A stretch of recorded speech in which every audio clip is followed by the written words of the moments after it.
योगी ने मोदी को सिखाया सबक, ताबड़तोड़ हारे 7 धाकड़ मंत्री, यूपी में मचा हड़कंप।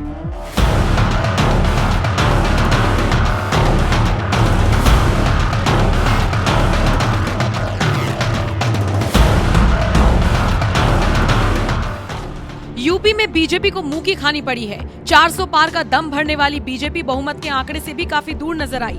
यही वजह है कि अब नीतीश और चंद्रबाबू नायडू पर एनडीए अपनी नजरें टिकाए बैठा है।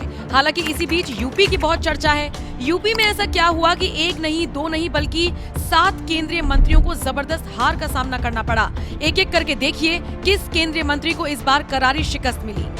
स्मृति ईरानी।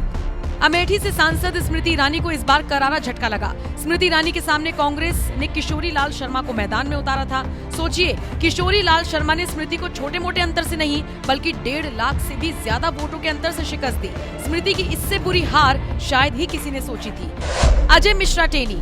किसान आंदोलन के दौरान से चर्चा में आए अजय मिश्रा टेनी को इंडिया गठबंधन के प्रत्याशी उत्कर्ष वर्मा ने 33,000 वोटों से करारी हार दी। ये वही टेनी है जिससे किसान बहुत नाराज थे। योगी ने आला कमान से अपील की थी कि उन्हें टिकट ना दिया जाए, लेकिन योगी को दरकिनार कर जो फैसला लिया गया वो बीजेपी पर उल्टा साबित होता हुआ नजर आया। महेंद्र नाथ पांडे। चंदौली लोकसभा सीट का रिजल्ट आउट हो चुका है। सपा प्रत्याशी ने केंद्रीय मंत्री महेंद्र नाथ पांडे को हराकर जीत हासिल की। साध्वी निरंजन ज्योति। फतेहपुर से केंद्रीय मंत्री साध्वी निरंजन ज्योति को भी बुरी हार मिली। सपा के पूर्व प्रदेश अध्यक्ष नरेश उत्तम पटेल बहुत अच्छे मार्जिन से जीते हैं। संजीव बालियान। मुजफ्फरनगर सीट से 2 बार के सांसद संजीव बालियान को इस बार सपा के हरेंद्र मलिक ने बुरी तरह से हरा दिया। ठाकुरों की नाराजगी का खामियाजा संजीव बालियान को उठाना पड़ा। भानु प्रताप सिंह। जालौन से भानु प्रताप सिंह को सपा प्रत्याशी नारायण दास ने बुरी तरह से हराया। कौशल किशोर। मोहनलालगंज सीट से सपा के प्रत्याशी आर के चौधरी ने बीजेपी सांसद और केंद्रीय मंत्री कौशल किशोर को करारी मात दी। तो ये है वो 7 धाकड़ मंत्री जो अक्सर अपने बयानों की वजह से जाने जाया करते थे, जिन्हें मोदी के खास नेताओं के तौर पर जाना जाता था। लेकिन देखिए, ये सातों के सातों केंद्रीय मंत्री अपनी सीट बचाने में नाकामयाब साबित हुए, जो कि मोदी के लिए एक बहुत बड़ी चुनौती है। और शायद यही वजह है कि केंद्रीय खेमे में इस वक्त टेंशन का माहौल। इस मंच पर भारतीय जनता पार्टी की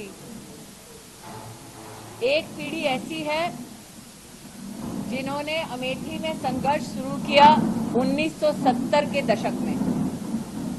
एक पीढ़ी ऐसी जो साल 2014 से लेकर 24 तक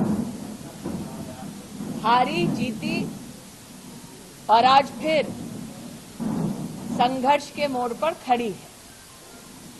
सर्वप्रथम भाजपा के सभी समर्थकों को, कार्यकर्ताओं को मैं विशेष आभार व्यक्त करती हूं, जिन्होंने पूर्ण परिश्रम और निष्ठा के साथ क्षेत्र की और पार्टी की सेवा की। हर गांव में नाली खड़ंजा से लेकर बाईपास, मेडिकल कॉलेज, 30-30 वर्ष पुरानी लोकसभा क्षेत्र की मांगों को पूरा करने का सौभाग्य मुझे प्राप्त हुआ। आज मैं नरेंद्र मोदी, योगी आदित्यनाथ जी का विशेष आभार व्यक्त करती हूं कि 5 वर्षों के अल्प समय में 30 वर्षों के कामों को पूरा किया मोदी योगी सरकार ने। जो चुनाव जीते उन्हें मेरी ओर से बधाई। मैं आशा करती हूं कि हमने जितनी निष्ठा के साथ गांव-गांव जाकर जनता की सेवा की, गांव-गांव जाकर प्रतिदिन उसी प्रकार से अमेठी की सेवा होती रहेगी। पुनः दोहराती हूं, मेरे साथ आज विद्यमान है तेजभान सिंह रामप्रसाद जी, जिन्होंने संघर्ष का झंडा अमेठी में उठाया 1970 के दशक से। आज हमारी पीढ़ी ऐसे हमारे वरिष्ठ कार्यकर्ताओं, नेताओं के प्रति कृतज्ञता का भाव रखते हुए आभार वंदन करती है।